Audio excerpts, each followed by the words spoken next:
What's cracking, everybody? Welcome back to the channel. New video. The other day, about a week ago, I saw a hit go down in prison, right? It was on several different platforms. And I know that several different platforms did videos on it. And I say, you know what? I'm not going to talk about it. But it was on my mind today because I haven't seen anybody really break it down, right? And so that's what I'm going to do today. For those of you guys that didn't see it, there's a guy on the yard and he gets moved on by two dudes.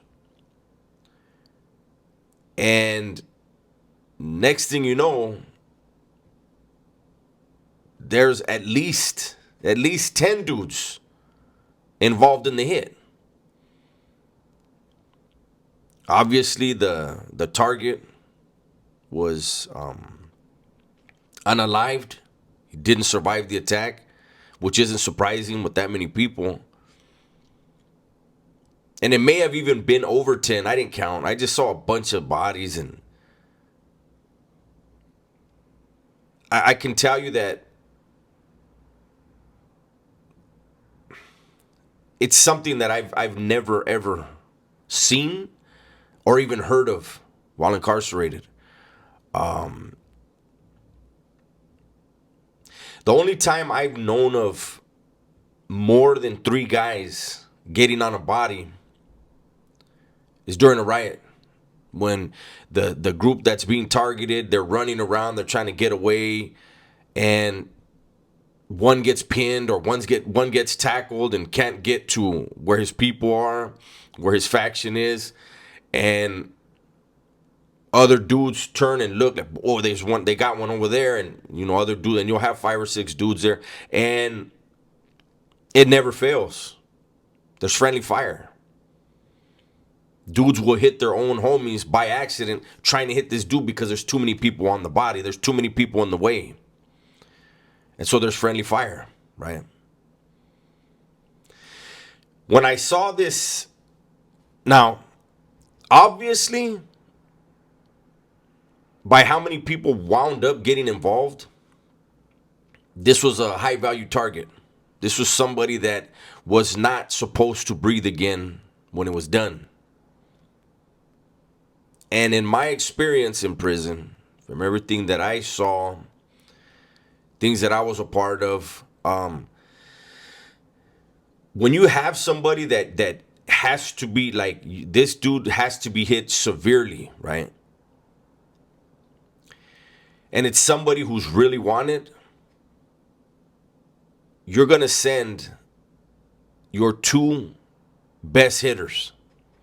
You're going to send 2 dudes that are very experienced. It's not their first rodeo, not their first hit. They know exactly what to do.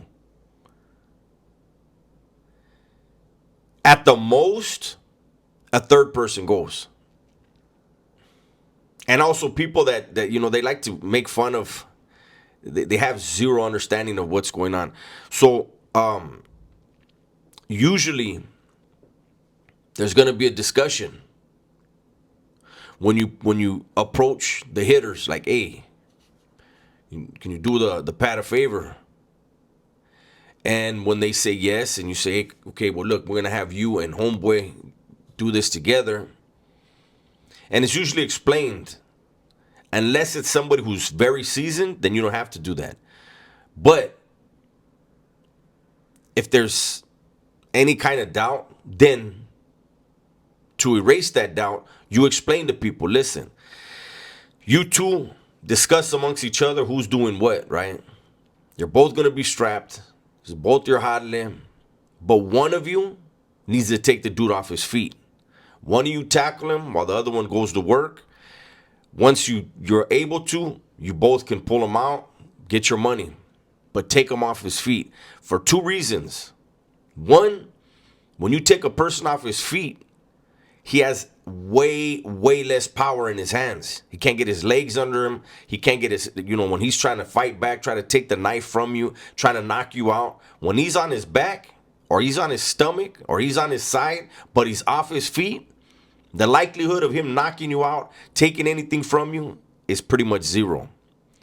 Second of all, you take a dude off his feet, he can't run.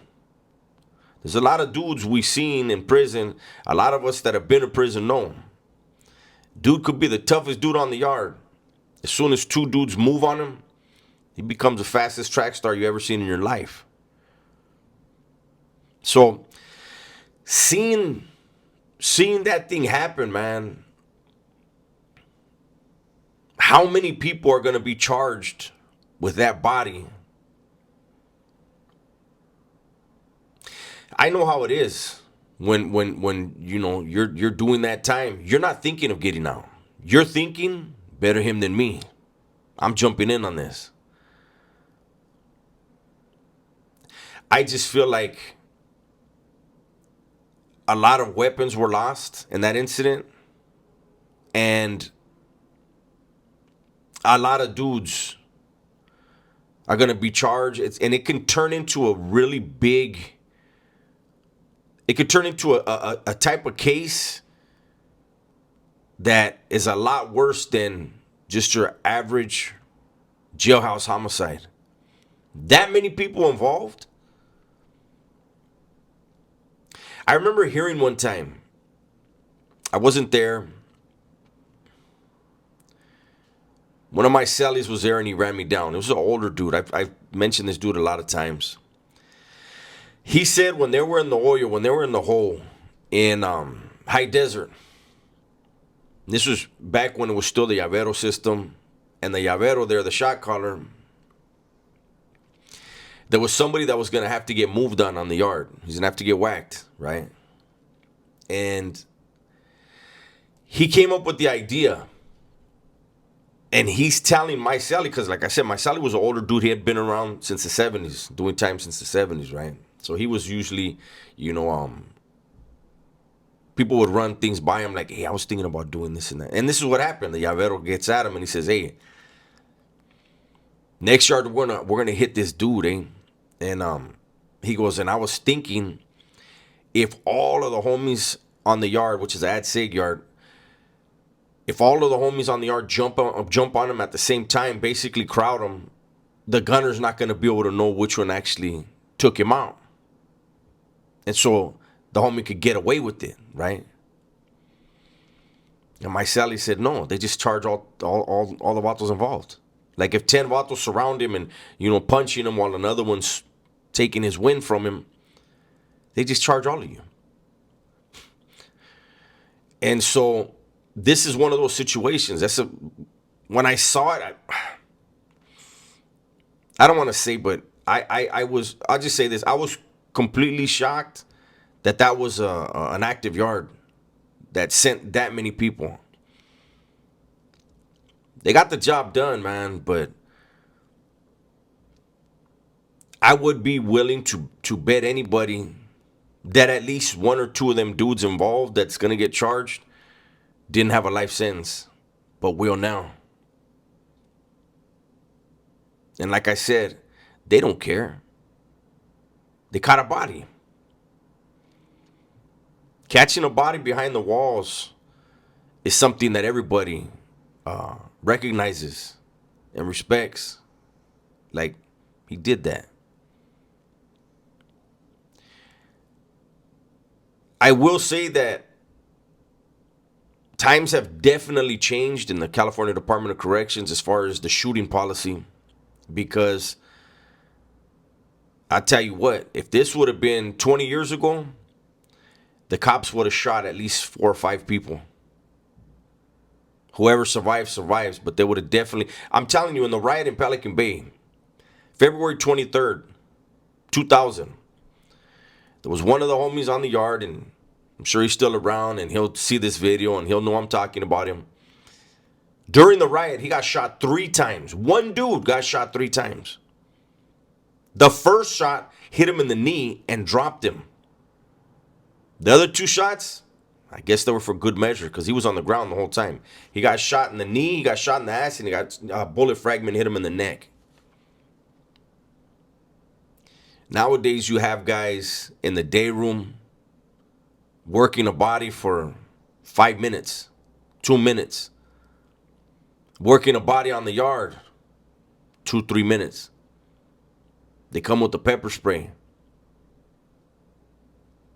Back in the days, they just shoot you off of them. Prior to that, I remember when I got to New Folsom, February of 95, right? And they were still playing the policy over there where if you move on somebody and the cops got to shoot, they shoot the victim. They're not shooting the aggressors. The aggressors are still in good standings. Nah, they shoot the victim because they're going to say their people already turned on them. So if we shoot them, there's no retaliation. Imagine that. Imagine something happened and this is just a check. You're going to be all right after this as long as you hold your mud, right? But you got dudes stabbing you and then you got the cops shooting you. I remember a black dude on the yard. He got shot in the stomach. The dude had a colostomy bag. I remember being in the bay with the homie. He was from, I believe, Duarte. And he didn't have a calf muscle. I believe it was on his right leg. The cop shot the fucking muscle right off his leg. But it was a different CDC. The cops, there's one cop, I'm not going to say his name, in New Folsom. Last name starts with a B. Used to work in 5-block gun. 5-block control. I know that dude has at least 3 bodies under his belt. Convicts that he shot and ended their lives. At some point, the CDC is going to go back to being that way. Right now, they're being very cautious because of all the litigation. But they'll go back to it. Anyways, that's my video for today. Hopefully you guys enjoyed it. Everybody, please be safe, be smart, and tell the ones you love that you love them. I'm out of here.